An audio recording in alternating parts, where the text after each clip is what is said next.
There has been a lot of commentary regarding Theo Vaughn and whether he has repented for his comments. I just have to say, for one particular person in the Democratic establishment, no matter how much he tries to pretend like he isn't, Mehdi Hasan, who I have met personally, is without question a hack for the Democratic establishment. He just is. Now, he may not want to hear that, and that might offend him, since he's known to be very sensitive about a lot of this. But he decided to attack Theo Vaughn for having a change of heart about Trump, even though Theo Vaughn helped get Trump elected. He did. Do you remember when Trump was campaigning and how he said, I'm totally going to end the wars. The wars are going to be over. We're totally going to end them. And I'm going to help the Palestinian people. Yeah, he did say that. That's one of the reasons why a lot of people decided to back him, including a lot of people in Dearborn, Michigan, and why Michigan went to Trump. Now, of course, he's full of shit. We all know that. But you can say all you want, Mehdi, about how Trump is full of shit. We know he is. And so is Kamala Harris, Joe Biden, and the rest of the Democratic Party establishment, which you blow so much smoke up their ass, even though you pretend like you don't. Who was responsible for the start of this genocide? Who was funding their genocide? It wasn't Trump. It was the Democrats. But that's an inconvenient truth that so often wants to be overlooked. It's not like this just started out of nowhere. And again, I'm not here to defend Trump. We all know he's Miriam Adelson's bitch. But the Israel lobby, their tentacles are very deep. So while everyone is focused almost blindly on AIPAC, trust me, Kufi, DMFI, ADL, there's plenty of organizations out there that are doing exactly what AIPAC is doing. And in many cases, they're funding the Democrats. You know why? Because the Democrats are likely to win the midterms. Go check their money. See where it's coming from. You're not going to like what you find. But here's what Theo Vaughn had to say in a couple of instances. Well, it's just a cat and mouse game. People are like, we'll elect the Democrats next time. It's like, but it's all the same shit has been happening forever. They haven't been helping anybody forever. They're letting fucking politicians slurp on kids. All of our fucking money goes to Israel and they're using it to fucking genocide people. It's like everybody is scared out of their wits right now. It's like our religious leaders are afraid to speak out. And it's like it's a time where it's like Satan is amongst us and our religious leaders are fucking talking about bullshit at the poll. It's just like, what is going, I don't know, man. I know what I feel Theo's anger. I think we all do. And he's absolutely right. Everything he just said is spot on. Let's play it one more time. It's all just a cat and mouse game. People are like, we'll elect the Democrats next time. It's like, but it's all the same shit has been happening forever. They haven't been helping anybody forever. They're letting fucking politicians slurp on kids. All of our fucking money goes to Israel and they're using it to fucking genocide people. It's like everybody is scared out of their wits right now. It's like our religious leaders are afraid to speak out. And it's like it's a time where it's like Satan is amongst us and our religious leaders are fucking talking about bullshit at the poll. It's just like, what is going, I don't know, man. Now, I don't know how much that statement is accurate. I mean, I know that I know that he's hung out with Kushner and Ivanka. I've seen the pictures. If you're talking like this, I don't know how good of friends you could possibly be. Again, when you think about the Epstein files, when you think about endless war, when you think about cost of living. And he's absolutely right. The thing that he pointed out in this clip that is very true is a lot of people are scared right now. Do I think that there are a slew of just outright neocons that want to see the world burn and they absolutely hate everything and anything that they see, like the Lindsey Grahams of the world? Yes, they exist, but they're not that many. I do believe that a substantial portion of people who had supported Trump, I'm not talking about what you see on social media, guys. I'm talking about everyday life. What we see in everyday life is that this is a big problem because most people cannot afford to live. And if that's the case, what difference doesn't make whether you elect the red or the blue. There really isn't. You're going to get, well, let's be honest, you're going to get fucked either way. It just depends on how hard and how often. But right now, with the system outright collapsing the way that it is, there's a lot of detrimental situations that we're going to be faced with. And yes, Israel is desperate, but when a desperate, wounded animal is backed into a corner and they have control, oh boy, they're going to leave a mark, and they're going to keep trying. And it is on us to not allow that to happen. And for anybody who's wondering, Theo Vaughn is actually from West Virginia. So if you're hating on the mullet, that's just where, that's who he is. He's a country bumpkin guy who's done very well for himself. And I actually get a kick out of him.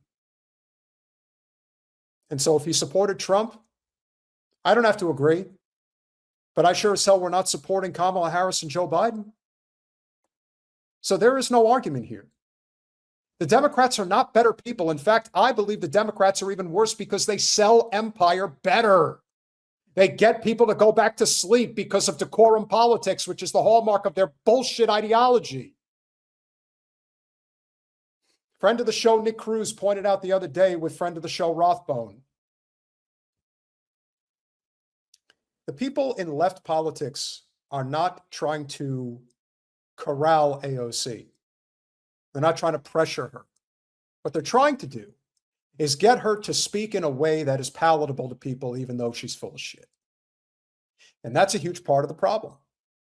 Guys, we are trying to get to 1,000 live viewers. If you haven't hit that like button yet, please make sure that you do. Oh, he's Louisiana. I don't know why I thought he was West Virginia. Maybe he lived in West Virginia at one time. I could have sworn that I remember hearing that about him.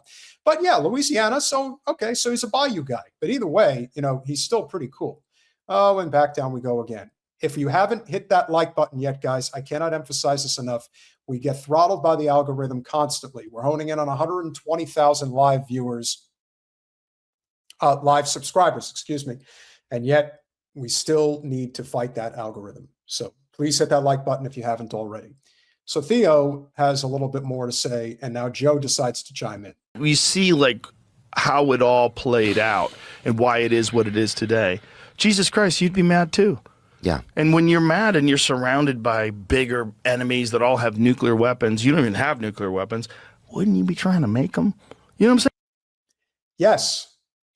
And what's even more amazing is you've got now two major problems as a result of starting this war on Israel's behalf in Iran. We didn't have an issue with the Strait of Hormuz until we decided to bomb the shit out of them. And now we don't have it anymore. And now inflation has, again, you could say inflation's gone through the roof. Inflation already is through the roof. Now it's going even higher through the roof. Now it's going to the moon. So now what? How much more do you want to take? And all because we have decided that we're not willing to fight back. Creatures of comfort, whatever the reasons are. You can think what you want about Rogan. But you know the thing I've noticed about Rogan for a while? He kind of goes where his guest goes. You can watch a podcast that he did a few years back with somebody like Little Ben and see where his conversation went. Then you could see a conversation that he had with somebody like Dr. Cornel West. And it's a completely different conversation. The same is true when he has on somebody like Theo Vaughn versus if he has on Crystal and Sagar from Breaking Points.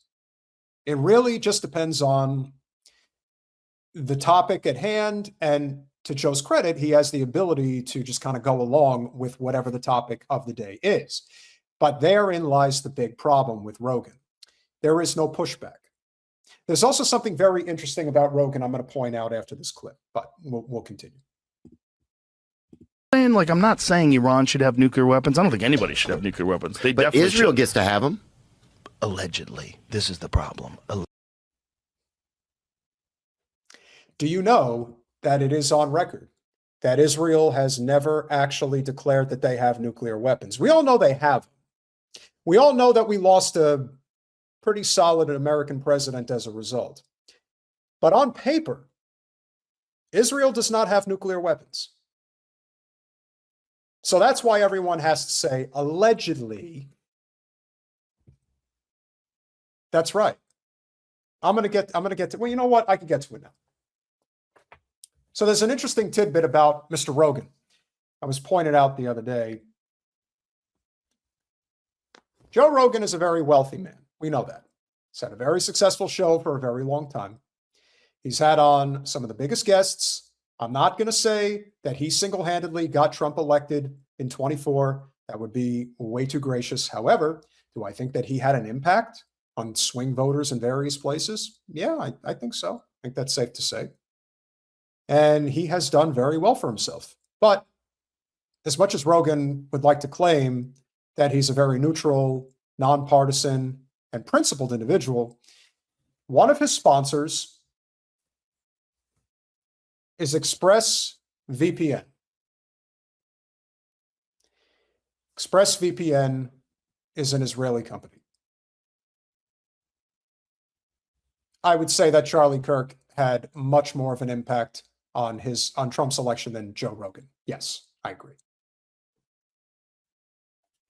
ExpressVPN is an Israeli company, tech that they like to call themselves, but we all know what they're really doing.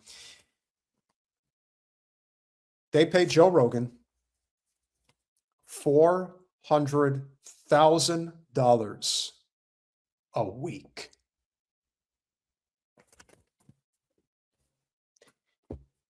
It's $2 million a month. It's $24 million a year. You think he's going to give up that sponsorship so easily? Probably not. Now, could he probably make that money some other way, knowing how big his podcast still is? Sure. But remember, indifference is one of the great sins of American exceptionalism. It's not a question of whether Rogan cares or not. It's really a question of whether or not he's willing to sacrifice in order to remain principled. And now you have your answer. He's just not.